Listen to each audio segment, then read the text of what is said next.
Hello అండి, welcome to Aishu vlogs. Welcome to one more vlog. ఈరోజు వీడియోలో ఈ వింటర్ సీజన్లో చల్లగా ఉంటుంది కదా క్లైమేట్.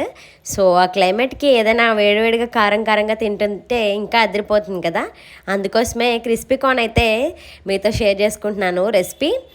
చాలామంది ఆల్రెడీ చూసే ఉంటారు ఈ రెసిపీని. నేను 2-3 టైమ్స్ నేను రెస్టారెంట్లో తిన్నాను, కానీ నాకు అంత టేస్ట్ అనిపించలేదు.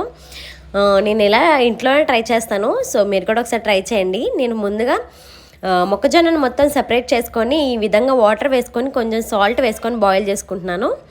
ఇది మొక్కజొన్న అనేది మనకి 80% దాకా కుక్ అవుతే సరిపోతుంది, మొత్తం కుక్ అవసరం లేదు. దీన్ని వాటర్ సెపరేట్ చేసుకొని వేరేగా తీసుకోండి.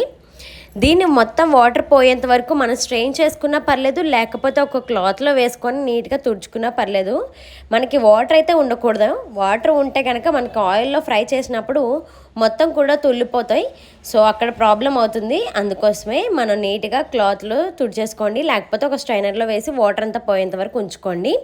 ఇలా తుడుచుకున్న తర్వాత ఇందులోకి ఒక 4 స్పూన్స్ దాకా కార్న్ఫ్లోర్ అయితే వేసుకున్నాను. అందులోకే 1 స్పూన్ బియ్యపిండి కూడా తీసుకుంటున్నాను. ఆ బియ్యపిండిలో ఇందులో ఈ 2 కలిపిన తర్వాత ఒక మెయిన్ ఇంగ్రీడియంట్ ఏంటంటే మనకి మంచి టేస్ట్ రావడం కోసం పెప్పర్ పౌడర్ అయితే యూజ్ చేస్తున్నాను నేను ఇక్కడ. మిరియాల పొడి ఇది మెయిన్ ఇంగ్రీడియంట్. అందులోనే కొంచెం సాల్ట్ కూడా వేసుకొని మొత్తం కూడా మొక్కజొన్నకి మొత్తం పట్టేంత వరకు ఆ పిండి మొత్తం బాగా కలపండి. ఇన్ కేస్ పొడిగా ఉంటే కొన్ని వాటర్ వేసుకుంటూ కలుపుకోండి. దానికి మొత్తం కూడా పిండి బాగా పట్టాలి, అప్పుడే మంచిగా క్రిస్పీగా వస్తుంది అనమాట. ఇంకా కొంచెం లోతుగా ఉన్న గిన్నె తీసుకొని ఆయిల్ అయితే వేసుకొని వేడి చేసుకున్న తర్వాత మనం ఆల్రెడీ కలిపి పెట్టుకున్న ఈ మొత్తం మొక్కజొన్నను కూడా ఫ్రై చేసుకోండి. ఇది చాలాసేపు సిమ్లో అయితే ఫ్రై చేయండి, మంచిగా హైలో పెట్టద్దు. ఫ్లేమ్ అనేది హైలో పెట్టుకున్న సిమ్లోనే మెల్లగా ఫ్రై చేసుకుంటే మనకి లోపల కూడా మంచి కరకరలాడుతుంది అనమాట, లేకపోతే లోపల మెత్తగా అనిపిస్తూ ఉంటుంది.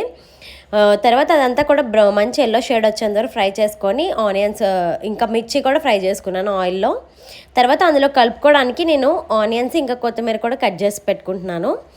ఇప్పుడు ఆల్రెడీ ఫ్రై చేసుకున్న కార్న్లో మనం కొంచెం సాల్ట్, కొంచెం కారం, కొంచెం పెప్పర్ పౌడర్, ధనియాల పొడి, గరం మసాలా ఇవన్నీ కూడా వేసుకొని అందులోనే కట్ చేసి పెట్టుకున్న ఆనియన్స్ ఇంకా కొత్తిమీరని కూడా యాడ్ చేసుకొని లాస్ట్లో కొంచెం నిమ్మకాయ, హాఫ్ నిమ్మకాయని పిండుకొని మంచిగా కలుపుకొని మనం ఆల్రెడీ ఫ్రై చేసి పెట్టుకున్న మిర్చిని కూడా యాడ్ చేసుకొని కలుపుకొని తింటే సూపర్ టేస్ట్ వస్తుందండి. మంచిగా కరకరలాడుతూ కారంగా ఆనియన్స్, నిమ్మకాయ రసం కలుపుకొని అసలు తింటే అసలు టేస్ట్ అయితే అద్దరిపోతుంది. రెస్టారెంట్లో చేసుకున్న ఇంత తిన్నా సరే ఇంత టేస్ట్ అయితే రాదు. సో మీరు కూడా ఒకసారి ట్రై చేసి మీకు ఎలా అనిపించిందో కామెంట్ సెక్షన్లో చెప్పండి. రెసిపీ అయితే ఖచ్చితంగా ట్రై చేయడం మర్చిపోద్దు, సూపర్ వస్తుంది టేస్ట్. ఓకేనా? ఇలాంటి మంచి వీడియోస్ కోసం మన ఛానల్ని సబ్స్క్రైబ్ చేసుకోండి. Thank you.